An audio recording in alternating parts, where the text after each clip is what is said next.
Hi everyone, ನಾನು ನಿಮ್ಮ Ashwini Jain. Welcome to my channel ಕನಸುಗಳ ಅಕ್ಷರಧಾರೆ. ಇದು ಅಕ್ಷರಗಳ ಸೃಷ್ಟಿ. ಈಗ ಕಥೆಯ ಮುಂದುವರೆದ ಭಾಗವನ್ನು ನೋಡೋಣ. ಅದಕ್ಕೂ ಮುಂಚೆ ನನ್ನ ಕಥೆಗಳು ನಿಮಗೆ ಇಷ್ಟವಾಗಿದ್ದರೆ ತಪ್ಪದೇ ಲೈಕ್ ಮಾಡಿ, ಕಮೆಂಟ್ ಮಾಡಿ ಮತ್ತು ಶೇರ್ ಮಾಡಿ. ಹಾಗೆಯೇ ನನ್ನ ಚಾನಲ್ಗೆ ನೀವು ಹೊಸಬರಾಗಿದ್ದರೆ ದಯವಿಟ್ಟು ಸಬ್ಸ್ಕ್ರೈಬ್ ಆಗಿ, ಪಕ್ಕದಲ್ಲಿರುವ ಬೆಲ್ ಐಕಾನ್ ಪ್ರೆಸ್ ಮಾಡಿ. ಇದರಿಂದ ನನ್ನ ಎಲ್ಲ ಕಥೆಗಳ ನೋಟಿಫಿಕೇಷನ್ ನಿಮಗೆ ಸಿಗುತ್ತದೆ. ಸೊ ಬನ್ನಿ ಫ್ರೆಂಡ್ಸ್, ಈಗ ಈ ಜೀವ ನಿನಗಾಗಿ ಕಥೆಯ ಮುಂದುವರೆದ ಭಾಗವನ್ನು ಕೇಳೋಣ.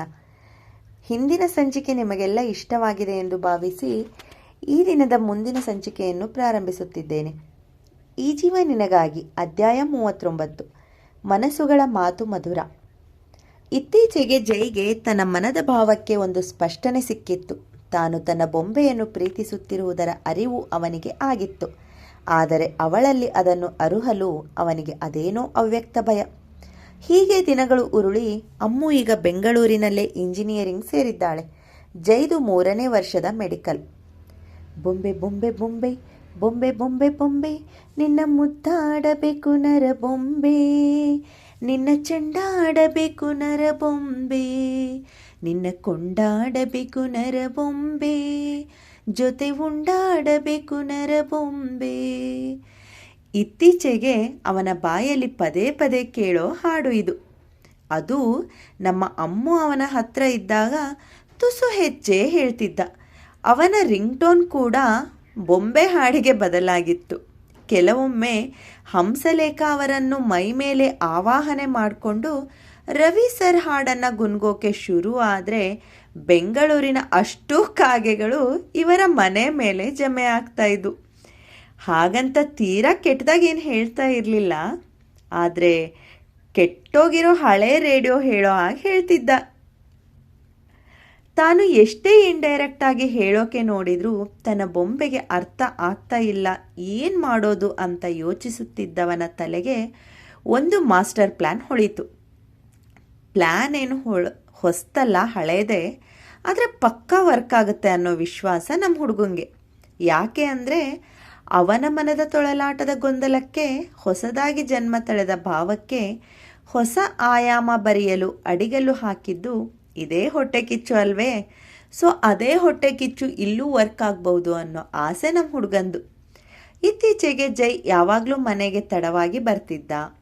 ಬಂದವನೇ ಓದೋದಿದೆ ಅಂತ ರೂಮ್ ಸೇರಿಬಿಡ್ತಿದ್ದ. ಅಮ್ಮು ಜೊತೆ ಹೊರಗೆ ಸುತ್ತಾಡೋದು ಕಡಿಮೆ ಆಗಿತ್ತು. ಮುಂಚೆ ಎಲ್ಲ ತಾನೇ ಅವಳನ್ನು ಕಾಡಿ ಬೇಡಿ ಸುತ್ತಲೂ ಕರೆದೊಯ್ಯುತ್ತಿದ್ದವ ಈಗ ಅವಳೇ ಕರೆದರೂ ಏನಾದರೂ ನೆಪ ಒಡ್ಡಿ ತಪ್ಪಿಸಿಕೊಳ್ಳುತ್ತಿದ್ದ.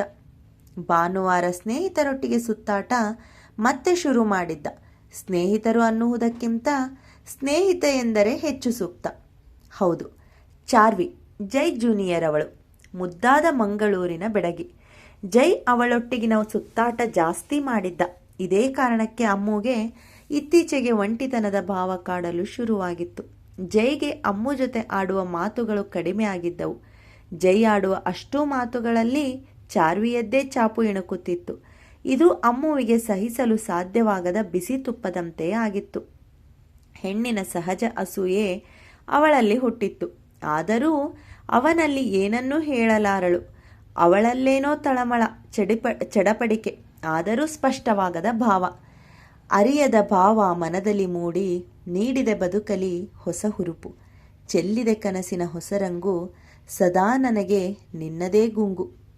ಸ್ನೇಹಿತನ ಬರ್ತ್ಡೇ ಪಾರ್ಟಿ ಇದೆ ಎಂದು ಹೋದ ಜೈ ರಾತ್ರಿ ಎಷ್ಟೊತ್ತಾದರೂ ಬಾರದಿದ್ದದ್ದು ಅವಳ ಆತಂಕಕ್ಕೆ ಕಾರಣವಾಗಿತ್ತು. ಕರೆ ಮಾಡಿದರೆ ಮೊಬೈಲ್ ಸ್ವಿಚ್ ಆಫ್ ಬರ್ತಿದೆ. ಸ್ನೇಹಿತರ ಬಳಿ ತಮ್ಮ ಬಗ್ಗೆ ಏನೂ ಹೇಳಬಾರದು ಎಂಬ ಒಪ್ಪಂದ ಮಾಡಿಕೊಂಡಿದ್ದರಿಂದ ಪರಸ್ಪರ ಸ್ನೇಹಿತರ ಪರಿಚಯವೂ ಅವರಿಗೆ ಇರಲಿಲ್ಲ. ಅವಳಿಗೆ ಮುಂದೇನು ಎಂಬ ಆತಂಕ.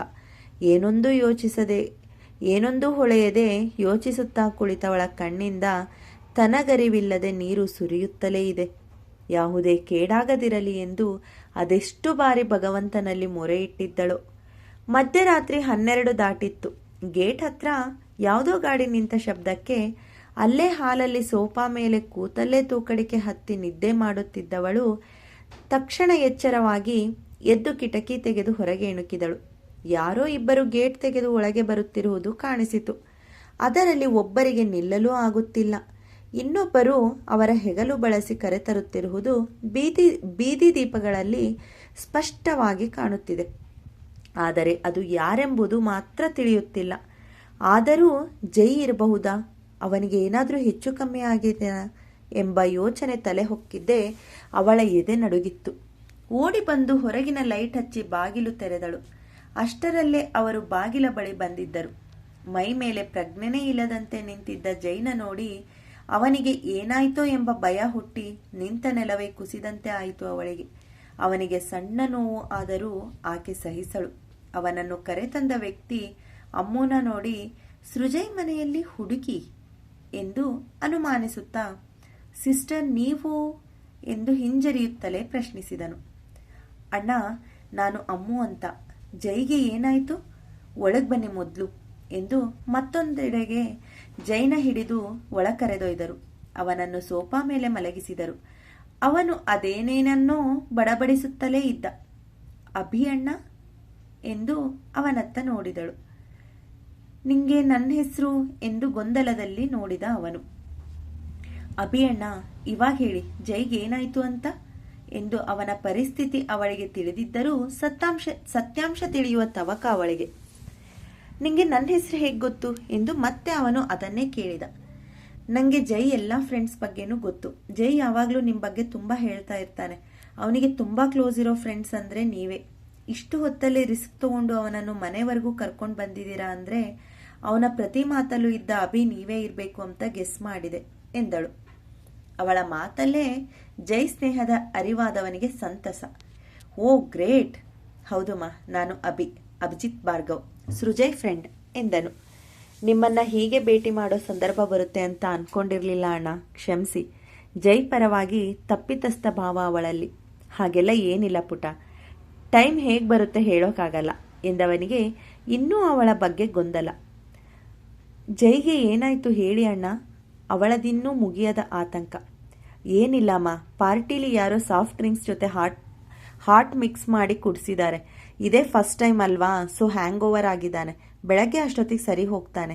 ಅಭ್ಯಾಸ ಇಲ್ವಲ್ಲ, ಹಾಗಾಗಿ ತಲೆ ಹಿಡಿದಿದೆ. ಪುಟ, ಜೈ ಮನೆ ಇದೇ ಏರಿಯಾ ಅಂತ ಗೊತ್ತಿತ್ತು.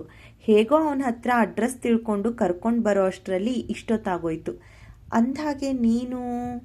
ಅವನಿಗಿನ್ನೂ ಗೊಂದಲವೇ. ಅವನ ಮನದ ಗೊಂದಲ ಅರಿತವಳು, ನಾನು ಜೈ ಅತ್ತೆ ಮಗಳು, ನಾವಿಬ್ರು ಇದೇ ಮನೇಲೇ ಇರೋದು ಅಣ್ಣ ಎಂದಳು. ಅವಳ ಮಾತು ಕೇಳಿದವ ಮತ್ತಷ್ಟು ಗೊಂದಲದಿ, ಮತ್ತೆ ಜೈ ಒಮ್ಮೆ ಕೂಡ ಇದ್ರ ಬಗ್ಗೆ ಏನೊಂದು ಮಾತಾಡಿರಲಿಲ್ಲ ಎಂದು ತನ್ನ ಮನದ ಅನುಮಾನ ಕೇಳೇ ಬಿಟ್ಟ. ಹೌದು ಅಣ್ಣ, ಅದು ನಮ್ಮ ಕಂಡೀಷನ್ನಲ್ಲಿ ಒಂದಾಗಿತ್ತು, ಅದಕ್ಕೆ ನಿಮಗೆ ಗೊತ್ತಿಲ್ಲ ಎಂದಳು. ಕಂಡೀಷನ್? ಅವನಿಗಿನ್ನೂ ಬಗೆಹರಿಯದ ಗೊಂದಲ. ಹೌದು ಎಂದವಳು. ನಾವು ಹೇಗೆ ಇದ್ರೂ ಸಮಾಜ ಆಡುವ ಮಾತುಗಳು, ನೋಡುವ ನೋಟ ಸರಿ ಇಲ್ಲದಿದ್ದಾಗ ಅದರಿಂದ ನೋವು ಉಣ್ಣುವವರು ನಾವೇ. ವಯಸ್ಸಿಗೆ ಬಂದ ಹೆಣ್ಣು ಗಂಡು ಒಂದೇ ಮನೆಯಲ್ಲಿ ಇದ್ದ ಮಾತ್ರಕ್ಕೆ ಅವರ ಪವಿತ್ರ ಸಂಬಂಧಕ್ಕೆ ಸಮಾಜ ಇಡೋ ಹೆಸರೇ ಬೇರೆಯದ್ದು. ಅವರಾಡೋ ಮಾತು ಎಂತಹ ಸಂದರ್ಭದಲ್ಲಿಯೂ ನಮ್ಮ ಮನಕ್ಕೆ ಘಾಸಿ ಮಾಡಬಾರದು. ಅದೇ ಕಾರಣಕ್ಕೆ ನಮ್ಮ ಸ್ನೇಹಿತರಿಗೂ ಯಾವ ವಿಷಯ ತಿಳಿಯದು. ಅವರ ಕಂಡೀಷನ್ಗಳ ಬಗ್ಗೆ ಅವಳಾಡಿದ ಮಾತನ್ನು ಕೇಳಿದ ಮೇಲೆ ಅಮ್ಮುವಿನ ಸಮಯ ಪ್ರಜ್ಞೆ ಅವನಲ್ಲಿ ಅವಳೆಡೆಗೆ ಹೆಮ್ಮೆ ಮೂಡಿಸಿತ್ತು. ಸ್ವಲ್ಪ ಹೊತ್ತು ಅದು ಇದು ಮಾತಾಡ್ತಾ ಅಲ್ಲೇ ಕೂತಿದ್ದರು. ಜೈ ಕನವರಿಕೆ ಅತಿ ಆದಾಗ ಅವಳು ಎದ್ದು ಒಳ ಹೋದಳು. ಅಭಿಗೆ ಅವನ ತೊದಲುವಿಕೆ ಈಗ ಸ್ಪಷ್ಟವಾಗಿ ಗೋಚರಿಸುತ್ತಿವೆ. ಗೊಂಬೆ ಎಂದು ಜೈ ತೊದಲುತ್ತಿದ್ದ. ಅಣ್ಣ, ಹಾಸಿಗೆ ರೆಡಿ ಮಾಡಿದ್ದೀನಿ, ನೀವಿಬ್ಬರು ಜೈ ರೂಮಲ್ಲೇ ಮಲಗಿ, ಲೇಟ್ ಆಗಿದೆ, ನೀವು ಇಲ್ಲೇ ಮಲಗಿ ಎಂದು ಅಭಿ ಜೊತೆ ಸೇರಿ ಅವನನ್ನು ಕೋಣೆಗೆ ಕರೆದೊಯ್ದರು. ಮೊದಲ ಬಾರಿ ಕುಡಿದಿದ್ದರಿಂದಲೋ ಏನೋ ಕೋಣೆಯ ಒಳ ಹೋಗುತ್ತಿದ್ದಂತೆ ಜೈ ರೂಮಿನ ತುಂಬ ಕಕ್ಕಿದ್ದ. ಅವನನ್ನು ಸೀದಾ ಬಾತ್ರೂಮ್ ಕರೆದೊಯ್ದು ಶವರ್ ಆನ್ ಮಾಡಿ ನೀರ ಕೆಳಗೆ ನಿಲ್ಲಿಸಿದರು. ನಂತರ ಬೊಂಬೆ ಸ್ವಲ್ಪವೂ ಹಿಂಜರಿಕೆ ಇಲ್ಲದೆ ಮಗುವಿನಂತೆ ಅವನ ತಲೆ ಒರೆಸಿ ಬಟ್ಟೆ ಬದಲಿಸುವಂತೆ ಅಭಿಯಲ್ಲಿ ಕೇಳಿಕೊಂಡು ಜೈ ಬಟ್ಟೆ ಕೊಟ್ಟಳು. ಅವರು ಬರುವಷ್ಟರಲ್ಲಿ ಅವನೇ ಮಾಡಿದ ಗಲೀಜನ್ನು ತೆಗೆದು ಸ್ವಚ್ಛ ಮಾಡಿದಳು. ಮೊದಲ ಬಾರಿ ಕುಡಿತದ ಅಮಲು ತುಸು ಹೆಚ್ಚೇ ತಲೆಗೇರಿತ್ತು. ಅವನನ್ನು ಬೆಡ್ ಮೇಲೆ ಮಲಗಿಸಿ ಅಭಿಗೂ ಮಲಗಲು ತಿಳಿಸಿ ತನ್ನ ಕೋಣೆಗೆ ಹೋದಳು. ಇತ್ತ ಕೋಣೆಗೆ ಬಂದವಳ ತಲೆಯಲ್ಲಿ ಜೈ ಕುಡಿದ ಮತ್ತಿನಲ್ಲಿ ಆಡಿದ ಮಾತುಗಳದ್ದೇ ರಾಜ್ಯಭಾರ ನಡೆದಿತ್ತು. ತಾನು ಕೇಳಿದ್ದು ನಿಜವೋ ಭ್ರಮೆಯೋ ಎಂಬ ಗೊಂದಲ ಅವಳಲ್ಲಿ. ಒಂದು ವೇಳೆ ತಾನು ಕೇಳಿದ್ದು ನಿಜವೇ ಆಗಿದ್ದರೆ? ಅವಳಲ್ಲೇನೋ ಹೊಸ ರೀತಿಯ ಪುಳಕ. ಅಭಿ ಹಾಗೂ ಅಮ್ಮು ಮಾತಾಡ್ತಾ ಕೂತಾಗ ಜೈ ಕನವರಿಕೆ ಬಡಬಡಿಸುವಿಕೆ ಹೆಚ್ಚಾಗಿತ್ತು. ಅವನ ತೊದಲುವಿಕೆಯ ನುಡಿಗಳು ಅವಳಿಗೆ ಅಸ್ಪಷ್ಟವಾದರೂ ಅರ್ಥವಾಗಿದ್ದವು. ಅವನ ಉಸಿರಿನ ಏರಿಳಿತದಲ್ಲೇ ಅವನ ಮನ ಅರಿಯುವವಳು ಅವನ ತೊದಲು ನುಡಿಗಳನ್ನು ಚೆನ್ನಾಗಿಯೇ ಅರ್ಥ ಮಾಡಿಕೊಂಡಿದ್ದಳು. ಆನಂತರವೇ ಅವಳು ಅವನಿಗಾಗಿ ಹಾಸಿಗೆ ಸರಿ ಮಾಡಲು ಕೋಣೆಗೆ ಹೋಗಿದ್ದು. ಜೈ ತೊದಲುತ್ತಲೇ, ಗೊಂಬೆ, ಐ ಲವ್ ಯು ಮುದ್ದು ಎಂದು ತೊದಲಿದ್ದನು. ಇದೇ ಮಾತು ಅವಳ ಕಿವಿಯಲ್ಲಿ ಗುನುಗುನಿಸಿದಂತೆ ಆಗಿತ್ತು. ಅವಳಲ್ಲೇನೋ ಪುಳಕ, ಹೊಸ ಭಾವ. ಏನೊಂದು ಅರಿಯದ ಮನ, ಇದೇನು ಭ್ರಮೇನಾ? ಜೈ ಹೇಳಿದ್ದು ನಿಜಾನಾ? ಮತ್ತು ಇಷ್ಟು ದಿನ ಅವನು ಯಾಕೆ ನನ್ನ ಬಳಿ ಏನೂ ಹೇಳ್ಕೊಂಡಿಲ್ಲ? ಹೀಗೆ ಯೋಚಿಸುತ್ತಿದ್ದವಳಿಗೆ 1-2 ವಾರಗಳ ಹಿಂದೆ ಆಶ್ರಮಕ್ಕೆ ಹೋದಾಗ ಸರಳ ಒಟ್ಟಿಗೆ ಆಡಿದ ಮಾತುಗಳು ನೆನಪಾದವು. ಕತೆ ಎಂದಿನಂತೆ ಮುಂದುವರಿಯುವುದು. ಕತೆಯ ಬಗೆಗಿನ ನಿಮ್ಮ ಅನಿಸಿಕೆ ಅಭಿಪ್ರಾಯಗಳನ್ನು ಮರೆಯದೆ ಕಮೆಂಟ್ ಮೂಲಕ ಹಂಚಿಕೊಳ್ಳಿ. ಕತೆ ಇಷ್ಟವಾಗಿದ್ದರೆ ದಯವಿಟ್ಟು ಲೈಕ್ ಮಾಡಿ ಹಾಗೂ ನಿಮ್ಮ ಸ್ನೇಹಿತರಿಗೆ ಶೇರ್ ಮಾಡಿ. ಧನ್ಯವಾದಗಳು. Stay tune. ಕನಸುಗಳ ಅಕ್ಷರಧಾರೆ. ಇದು ಕನಸುಗಳ ಕಥಾಲೋಕ. ಧನ್ಯವಾದಗಳು.